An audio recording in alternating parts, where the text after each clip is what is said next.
EDL OLR Season 3 first overall champion. Yung dalawang kapatid niya ang nag-9 tsaka 7 overall champion.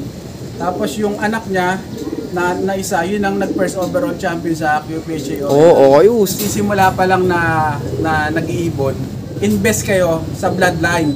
Tapos yung kulungan, yung ibon na mag-a-adjust sa kulungan, hindi yung ikaw mismo na fancier, mag-a-adjust ka para sa ibon.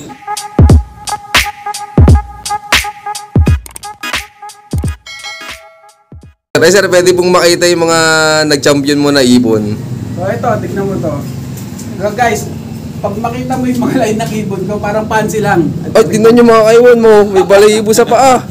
Ayan, mga fancy. Panlaro nyo to, sir? Ayan, yan mga stock bird na yan. Tignan mo yan sa baba. Oh, wow. So, yan. Breeder nyo to, sir? Mga stock ko yan. Kaya lang, yung mga yan, iniiwan ko rin talaga yung mga yan. So, yan, mga yan. Halos lahat to. Yan. Bali, anong bloodline nan, sir? Pagka mataas sa Vandenbroek, ganito lumalabas yung yung mga anak nila, mahaba yung pag inbreed.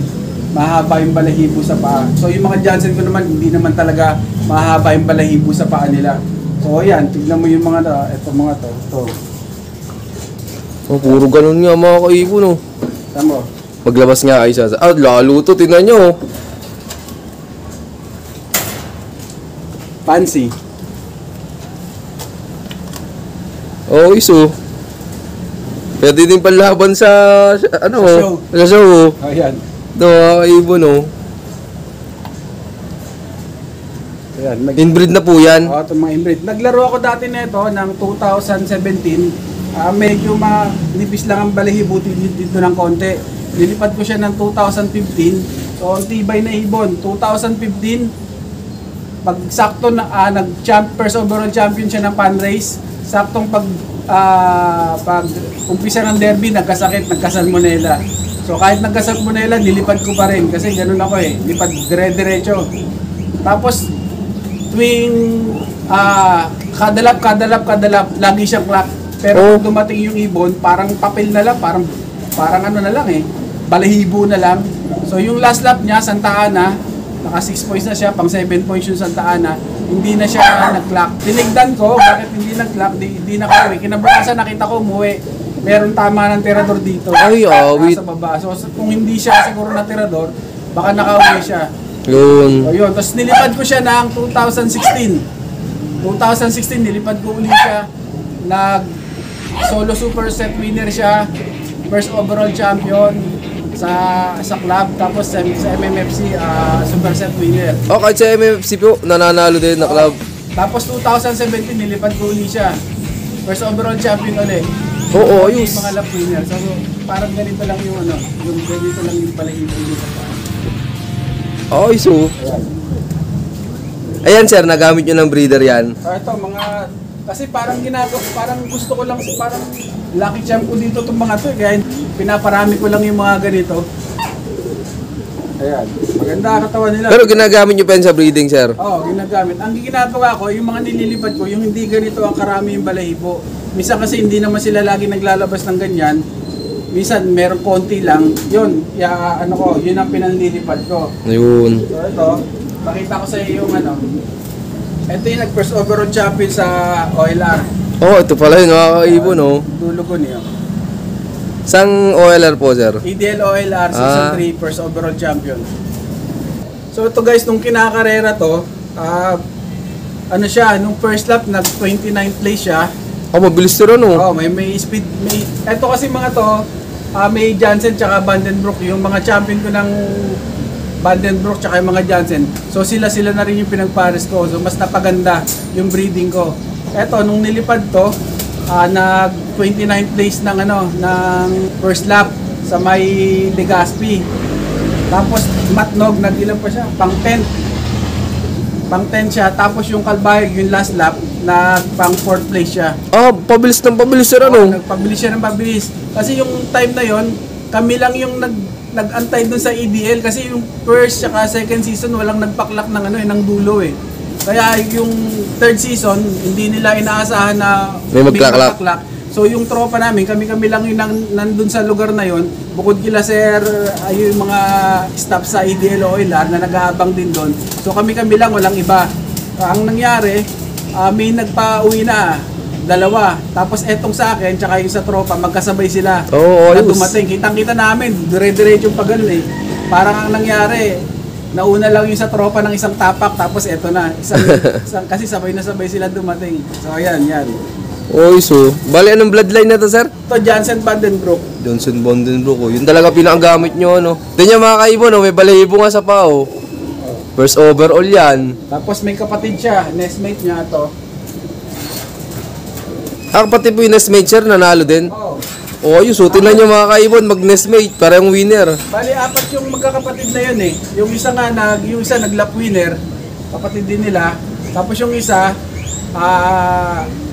ako na lang yung 2 ibon na contender na nandoon sa buong bago mag last lap, 2 pa yung live ko.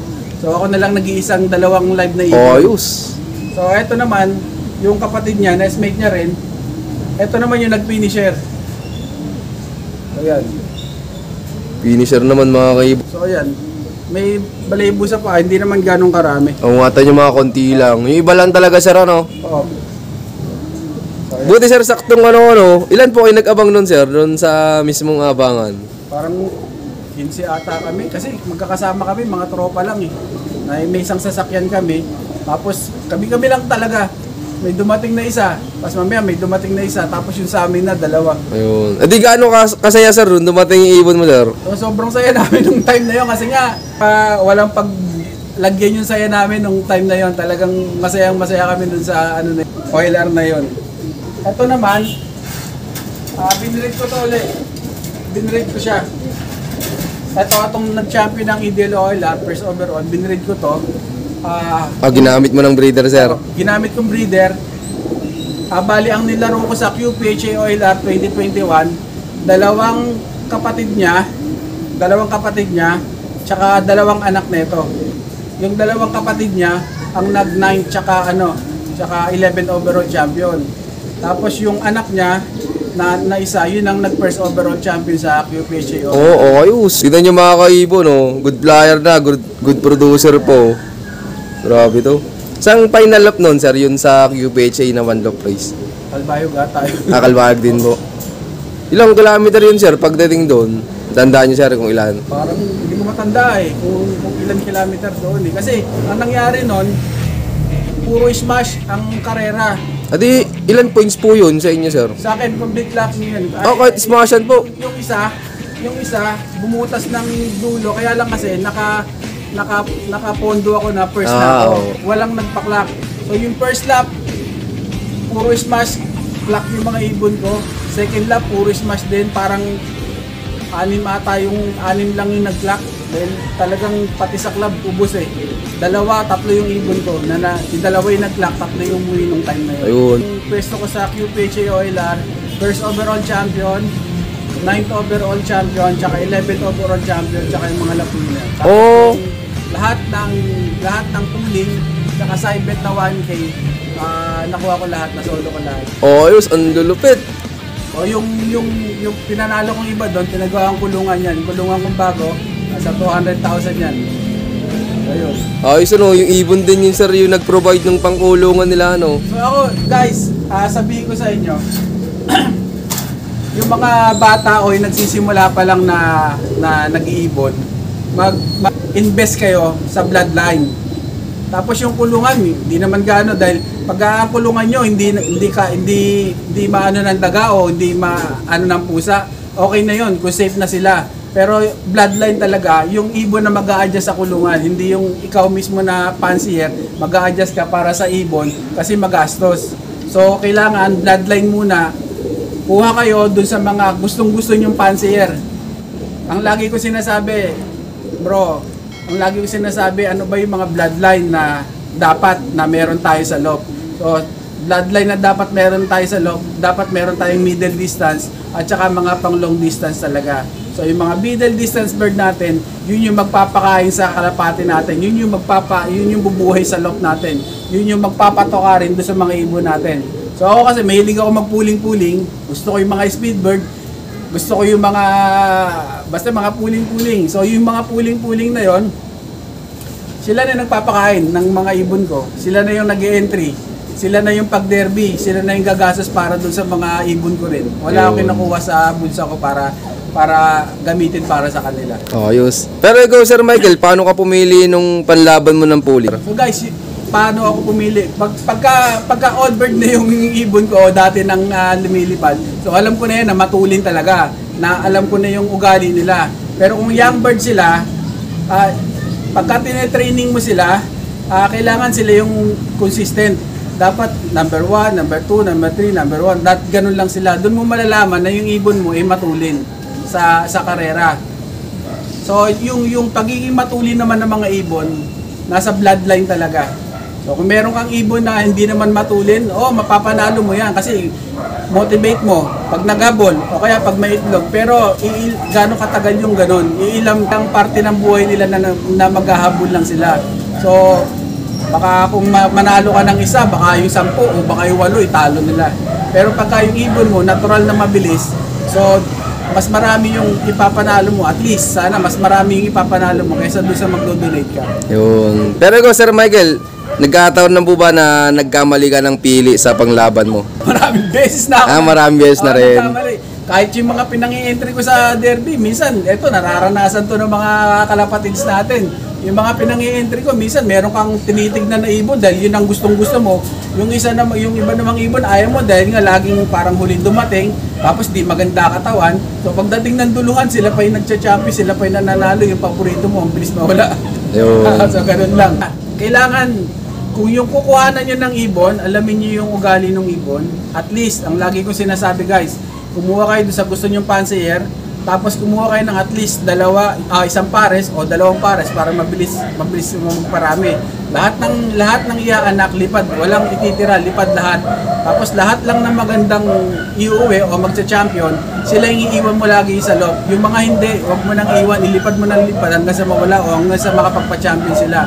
Pero dapat yung pinakamagagaling lagi ang maiiwan sa loob. Yun. Thank you, sir.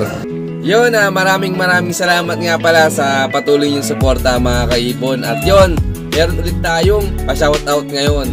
Shoutout kay Dapo Line.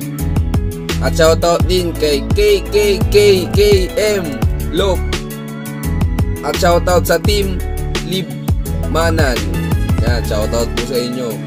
Shoutout din kay Lig Dadelos from Caloocan. Siyempre, shoutout din kay Jay Abrigondo at kay Jepoy Lop TV. Shoutout din kay Elgen Enriquez.